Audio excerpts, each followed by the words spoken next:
Hey, welcome to the Profit Engine Show. I am your host, Matt Coffey. We talk about all things related to building profit engines for your business through digital marketing. I've successfully built a 7-figure agency. Practice Bloom is our medical side. Customer Bloom is our standard side. We are here to help you get educated on the things that have made us successful, made our clients successful, and will make you successful. So stay tuned for this podcast where we'll go through case studies and strategy and all things related to help grow your business.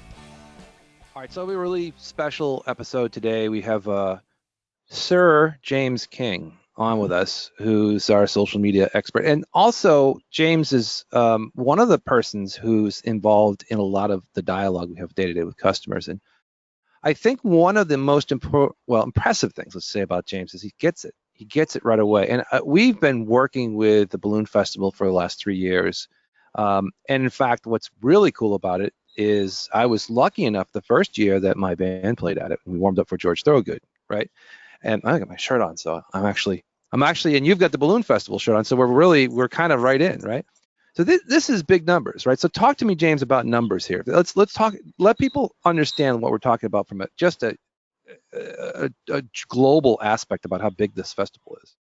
Well, let's start with the number of people that attend. Every year, approximately 150 to 160,000 people go through their gates in Reddington, New Jersey at Solberg Airport. So right there, it is a huge event, and that just draws a serious amount of numbers. Suppose they do another event where they get 5,000. You know, this is a big boy. The balloons are a big draw. So those are. Let's start with that number, and now you kind of wind into little sub-segments within that number, and that's, how we get to business on social media and find those subsets. Yeah, and what's cool about that, if you think about the numbers, it's the mass amount of push it together. It's not like one long chain of events. It's like really you have to get up and go and make this stuff happen. And the general numbers around a big festival are kind of hard to even fathom because it's in the millions, right? Because now we're talking about impressions that are just, it's Well, off the I'll tell you this, just the weekend for this weekend, it was our first time actually producing social media live from the event. So 4 a.m. wake up call, 11 p.m., checking out, every hour posting live footage on Instagram, Facebook, Twitter.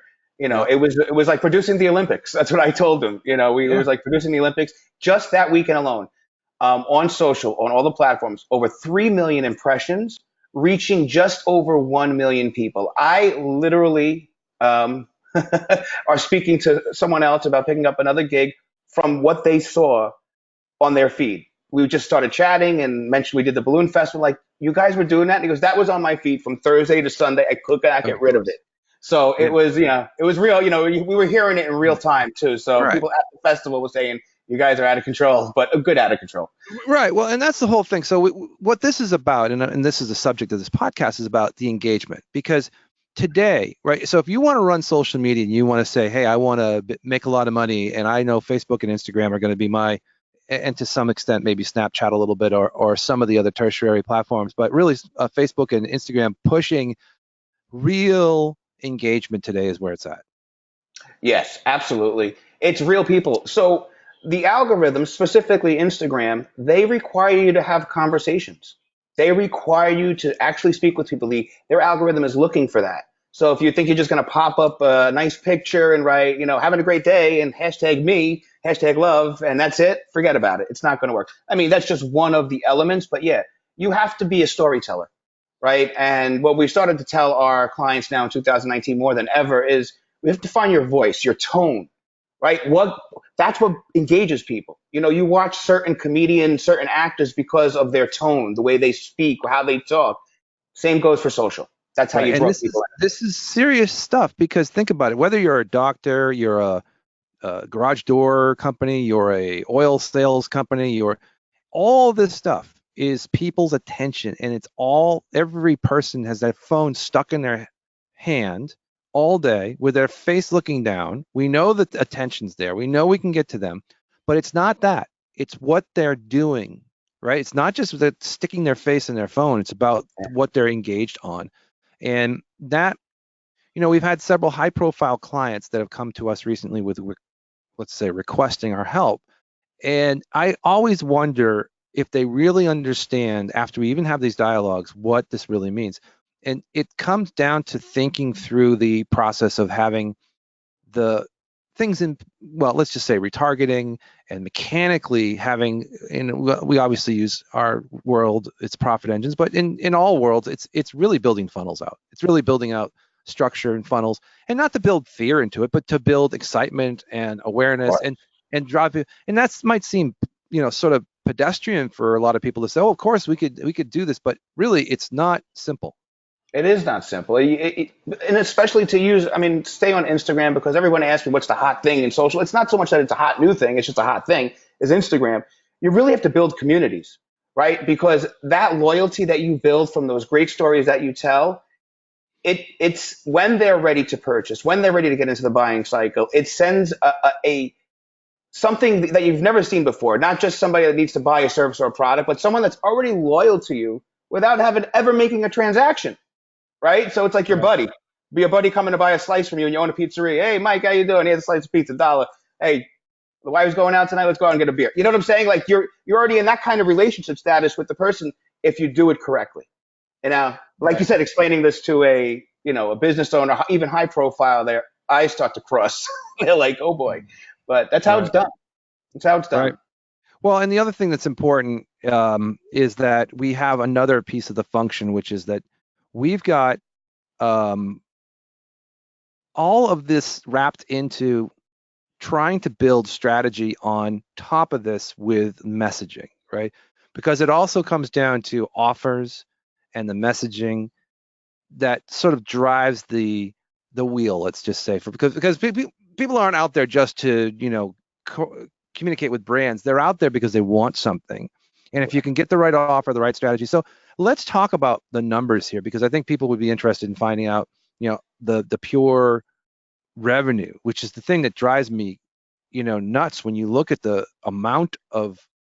I think that the pure flow of traffic from ad to landing page through the process of, literally going into an infrastructure of, having, the ticketing system, churn literally over the course of just a couple of weeks, just so much revenue. It's just, you just go, wow, this actually is in real time.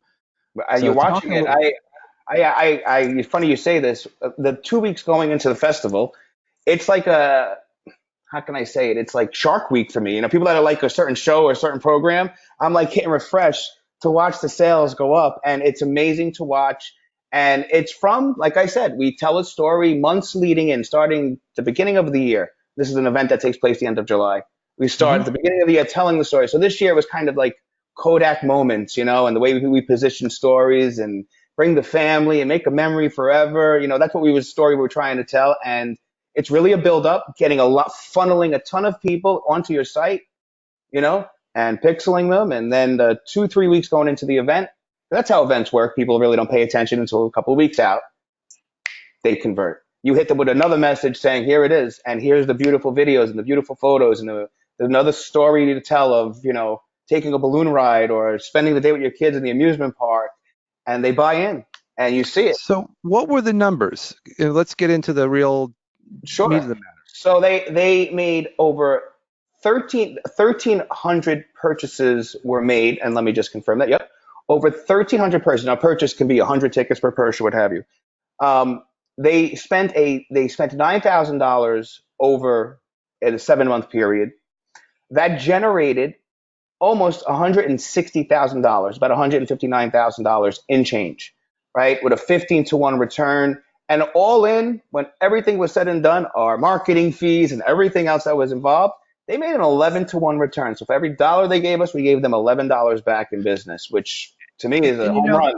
this is something that repeats itself a lot. I mean, it doesn't really matter. This happens to be an extreme case because you've got a lot of a revenue dedicated towards an event, but it could be, medical spa, which we do a lot with. It could be um, I always say this, Matt. We have a methodology that basically there's the top. You put it into our little machine, and I don't care if it's an event, a spa, you name it, a doctor or a restaurant, when it comes out of the bottom, it produces the same goals, results, Right, it's and our process. it depends also on, so it's, and we get a little bit in trouble when we start talking about leads versus revenue, right? So it's leads that come out, and it depends on the catchment system of the other end. So when I was just about to say that, whether it's, we work with a lot of medical spas, we work with a lot of plastic surgeons and doctors and lawyers and Indian chiefs and everybody under the sun. And what we find is that if the other side has the catchment system built, now we'll build everything possible to make sure that those leads get through, but they still have to have the proper alignment of sales resources on the other side in order to make this happen, so that you actually do get an 11 to 1 or a 5 to 1 or a 3 to 1 or a 100 to 1. Because the systems themselves are, it's just like having a website. A website does no good if it's just a website. You have to have something behind it. So when someone picks up the phone and says, "Hello, Mr. Company here," they have to have a brain in their head and close, or have a ticketing system in this case that has got really good strategy around, the conversion data. But in the case for what we find more than often the time is that with the right customers, with the right attitudes of saying, "Hey, how can I make this better?" it really does now work. And that's why I think the Balloon Fest was really, when we started with them 3 years ago, I they remember asked we us, jumped in a couple of months out, right? yeah, 2 months out. and they asked us from the very beginning, what to do, and we fought over this. We fought over spends, we fought over everything, and at the end of the day, we got our chance at bat, and we really showed the difference when you start to use the right systems. Can You I know? can I tell you something? This particular, they run another festival that Matt, which you've played in your Yeah. band. Sure. Okay, so I sat down with the owner yesterday, coincidentally, and he asked me, "How come we don't get the great same returns that we get? They get a great return on rock ribs. We do their ads also, but how come we Yeah. don't get the same great return?" And easily, I just told him, "Well, you spend about 10 times more than you do on rock ribs." I go, "You want to get the same returns? You spend the same amount. It's the same process. You're gonna get the same numbers." And he Right. just looked at me and shook his head. So there you go. Well, and I think that's the truth, right? So the answer, I just got off the phone with another client who spends 1/10 of the nearest client, and I said the same thing. I said, and she said, "Well, we've had slow month, and we're this." I'm like, "Well, you spend 1/10 less than everybody that I know. Do you think that you have some magic sauce? Did you think that your website has magnetic powers that everybody else does?" And it's not. So the truth is that yes, it comes down to mechanics, which we do, in spades, and it comes down to messaging, and it comes down to engagement, and it comes down, but you still need the other side to say, okay, look, let's put a real spend in and see what the metrics are, because you're never going to get anywhere unless you put an actual spend in. It's like a tank of gas. Like if you're trying to go up the hill and you have a drip of gas in your gas tank, you won't go very far. But if you have a full tank, you'll go over the hill and then some. And I think that that's what a lot of the lessons we've learned by accident sometimes, when we've increased people's budgets, because we basically told them, like, we're not going to work with you unless you really have a budget, because you're hurting both of us. And Yeah, once they do it, they get it, and then they never come back because they understand what the real business is. It's that it's not trying to, and I'll put this lightly, and I think this might hurt people's feelings.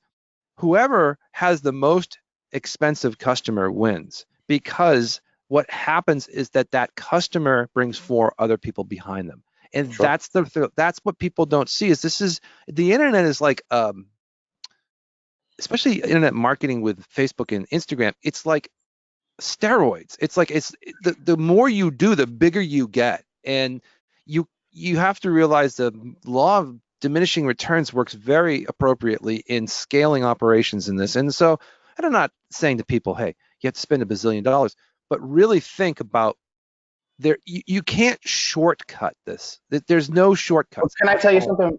something? Quick real life story. I have another client has 3 event venues. Right. Last season asked me to focus on 2. They're resetting for the fall season now. They looked at me and honestly, with a straight face, said, "I don't understand. The one venue they said don't promote, don't even talk about. We lost so much traffic. Bookings are down. What happened?" I go, "You told me not to focus on them on social." And they were just like, they didn't realize that, like, you made this decision to do that, and it has an effect. And in their case, we're just doing awareness campaigns. Their phones just died. Of course, it made sense. It's a Sweet 16 venue, or bar mitzvah venue. So their audience is on social, and they played around the wrong way. And I mentioned it when they said it to me, and I looked at them, and they looked at me, and they just ignored what I said. And I said, okay. So, but the other two venues did great. Right. They Well, of killed it. course. And I think that we always end up, and I've had these discussions before with probably every single client that we've talked to, is when we get to budgets. I mean, there are a few that are understanding, and because they've been through it, but especially newbies who are coming into the market, they always question, well, how much should I spend? I said, well, how busy do you want to be? I mean, this is very mathematical. Yeah. And so if you say, oh, I only have 500 to spend, and you expect a miracle, it won't happen. Period. End of And story. and here's the secret, man. I don't mean to cut you off, but on Facebook, especially the social platforms, they Mhm. reward you for bigger spends. And it's not Right. that you just get in front of more people. Their algorithm all of a sudden starts putting you in front of the really, really good people, the right eyeballs. Even though your targeting is straight on, all of a sudden you see a higher quality. You spend, you get results. There is a direct correlation to it. There is, you know what I'm saying? And you're absolutely right. Well, it's a Uh, little bit different with AdWords, right? So with AdWords, yeah. it's sort of metered, and that's why I'm not talking about AdWords in this particular conversation. I'm talking about really the social media side. It's completely different. The ads algorithm is based off of the higher level spends because they want higher level spends in the market. AdWords doesn't care. That's very specific. It's very like you spend, you get $5 a click, you get it goes. But because they don't use the same algorithmic connection with the different demographic sets that they get from Facebook's advertising and integration of its, I guess you could say the way it tracks people, it can really make a huge difference. And Well, believe me, no, Facebook is tracking your activity very closely. here's the secret about Facebook. Facebook started, remember, its very core beginnings was having a Harvard EDU address, right, to get behind the other side of the door. And that methodology stays true to their ad campaign. So the more you spend, they open up another door of better consumers to be in front of. That's how this algorithm works. And that's why, like in Google, it's a straight up. You spend, 80,000 a month, you get on top, and that's it. And I don't care, right? But it's a combination of spending a lot and also making sure you have that right content and messaging and storytelling. So when they open that door for those consumers that you really want to talk to, then it's gold. You understand what I'm saying? So, like I said, the algorithm is a little different because there are certain, how can I say it, methodologies to the companies that created these, right? Yeah, for So sure. Yeah, that's what's going on there. and I don't. Again, I kind of think we dovetailed a little bit deeply into Facebook because of the fact that it really has become, for a lot of our companies that we work with, a devil and an angel. For the ones that do well with sales, meaning that they get a lead in and they work it because they're someone to work it, they get good results because there's actually some effort being placed behind following the lead up. Now, all the systems in the world that we have built will help close 10 to 20% on its own, but if they really accelerate, we see 60% closing on some of the leads. But the ones that don't have any sales capability, don't have a back end, and don't follow through, they treat Facebook like a dead dog because at the end of the day, the reality is that you still have to have a human being engaged at some point. And if you're too thin to do this, you have to really think like, is that going to help you succeed as a business? And I think a lot of people have come to us and said, the Facebook ads don't work. And I said, well, let me look at the leads. And I go, okay, how many have you called? And they say, well, we don't call the leads. Well, how many have you texted? Oh, we don't text people. Well, and I think those are the things that you have to think about because in AdWords, which is a lot different, and I know we're segueing in a little bit different direction. Well, The no, because you're still in engagement. That's Yes, engagement on the customer side, right? right. We started this conversation about engagement, and now we're flipping it over to to our client side, which is absolutely right. So it's not really dovetailing anywhere. It's kind of we're in it. We're in that Yeah. bubble.